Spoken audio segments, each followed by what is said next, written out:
Assalamualaikum warahmatullahi wabarakatuh. Salam sejahtera bagi kita semua.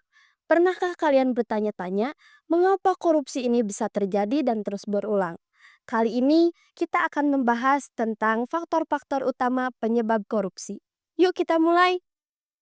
Korupsi adalah musuh kita bersama.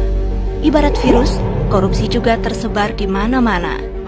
Wabah di seluruh penjuru menggerogoti negeri. Korupsi terjadi karena cinta materi. Tindakan korupsi seringkali melibatkan hubungan keluarga, anak, dan istri karena kebiasaan keluarga yang tidak peduli dari mana asal penghasilan sehari-hari.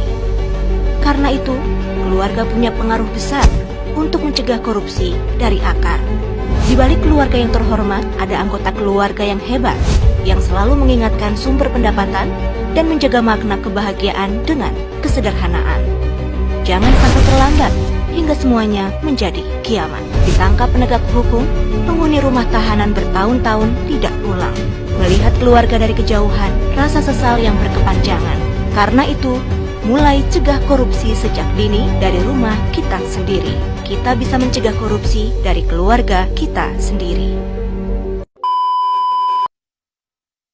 Korupsi bukanlah perilaku yang muncul secara tiba-tiba. Ia tumbuh dari berbagai faktor yang sering berkelindan dan memperkuat satu sama lain. Secara umum, ada 4 kelompok faktor utama yang mendorong terjadinya korupsi. Yang pertama, faktor individu. Korupsi seringkali berakar dari dalam diri seseorang dengan dorongan untuk memperkaya diri, sifat serakah, lemahnya integritas, dan moral, serta gaya hidup konsumtif yang tidak sesuai dengan kemampuan finansial menjadi pemicu utama.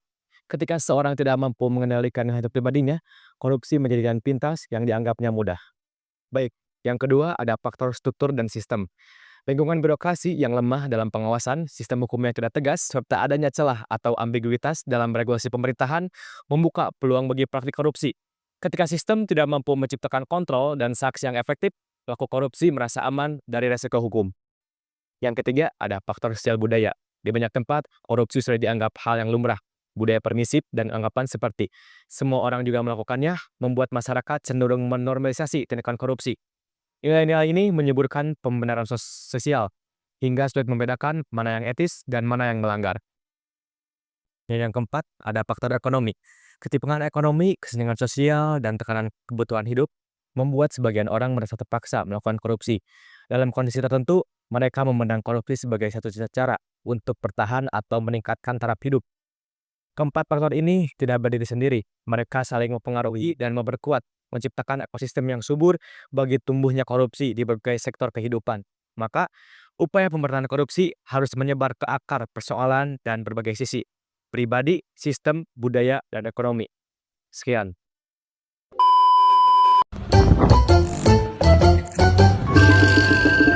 Kali ini saya sedang bersama rekan saya yang bernama Wijdan dari Teknik Sipil Angkatan 24. Kali ini saya akan bertanya, yang pertama itu, menurut Anda, kenapa sih korupsi itu terus ada di Indonesia? Menurut saya korupsi masih sangat marak di Indonesia dikarenakan hukum di Indonesia yang tidak tegas, yaitu tajam ke bawah dan tumpul ke atas. Jadi para orang-orang yang korupsi itu tidak merasa terancam oleh hukum di Indonesia ini karena hukum bisa dibayar di Indonesia ini. Baik, langsung ke pertanyaan selanjutnya. Menurut Anda gitu, gimana sih cara menanggulangi korupsi yang terus terjadi?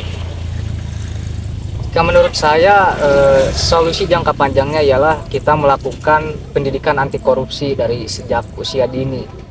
Sedangkan apabila solusi cepatnya itu kita memperlakukan hukum yang memang benar-benar akan membuat jera para koruptor. Saya kira begitu. Baik. Hari ini saya akan melakukan wawancara terhadap rekan saya. Boleh memperkenalkan diri terlebih dahulu? Sebelumnya izin memperkenalkan diri, nama saya Rian Rizky Bahtiar dari Teknik Sipil Angkatan 24. Jadi, pertanyaan yang pertama, mengapa korupsi di Indonesia selalu ada sampai saat ini? Menurut saya, karena pengawasan yang kurang ketat dari atas, jadi banyak yang merasa aman untuk melakukan korupsi. Untuk pertanyaan yang kedua, bagaimana menurut kamu solusi yang dapat dilakukan untuk mengurangi korupsi di Indonesia pada saat ini? Menurut saya, untuk dapat mengurangi korupsi di Indonesia saat ini bisa mulai dari pendidikan karakter, karena dengan pendidikan karakter dapat membentuk karakter anak seperti kejujuran, disiplin, dan tanggung jawab.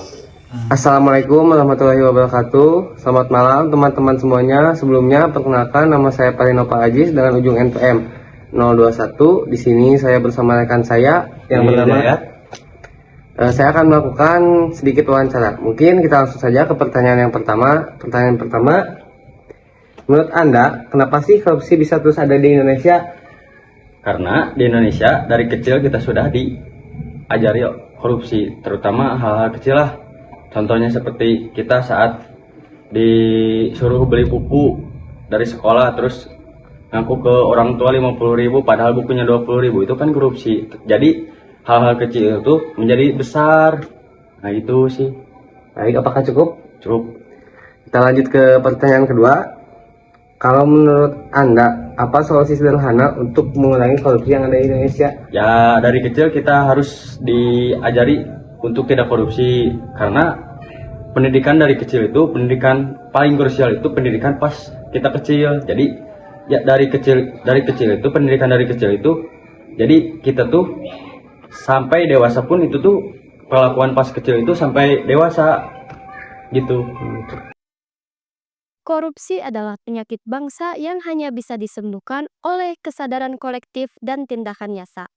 Mari kita mulai dengan jujur, bertanggung jawab, dan menolak segala bentuk korupsi sekecil apapun itu. Terima kasih atas perhatiannya.